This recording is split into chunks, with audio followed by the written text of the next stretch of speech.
It's something that only happens to 1 in every 11.5 million people, and a Colorado Springs teenager lucky to live to tell this story. Now he's hoping it will help inspire others to come forward and share their stories. News 5's Laura Wilson has this special report. My cousin actually had to help me get out of the water because I just completely didn't know what to do. Hunter Treschel says people never seem to get tired of hearing about his trip to the beach. Especially at parties in college. Good story.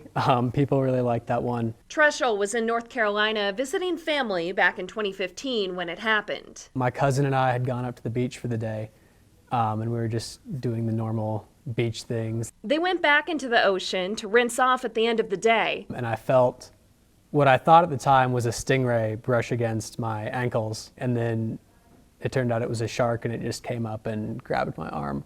Just one bite and his left arm was almost entirely gone. There was about 3 inches of bone that were left on the end of the arm that had to be taken off in surgery. But Treschel survived and chose to share his story with the world.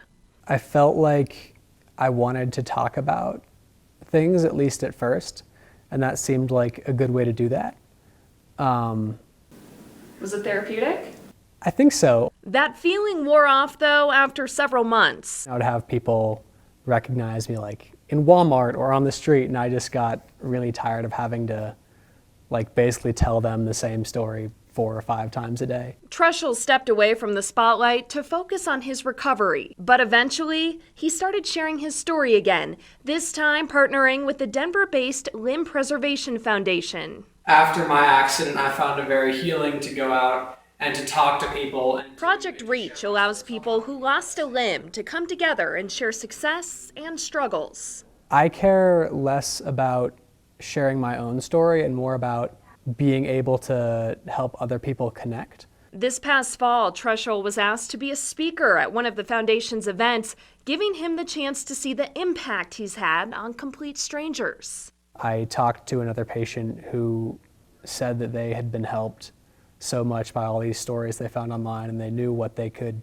expect. And I think being able to spread that mentality has been super rewarding. Now he's looking to reach an even bigger audience, having recently published a book to talk about life after the shark attack. It doesn't just immediately get better, and there's still going to be a time or times when you struggle with things. They're just fewer and farther between. As for what's next, oh goodness, I have no idea. I'm just going to keep trying to live my life and enjoy what I'm doing. So hopefully that's what happens. We hope so too. That was Laura Wilson reporting. Then she asked Hunter if he's been back to the beach since that shark attack. And not only did he return, but he says he went diving with sharks in the Bahamas as part of a Discovery Channel episode back in 2016.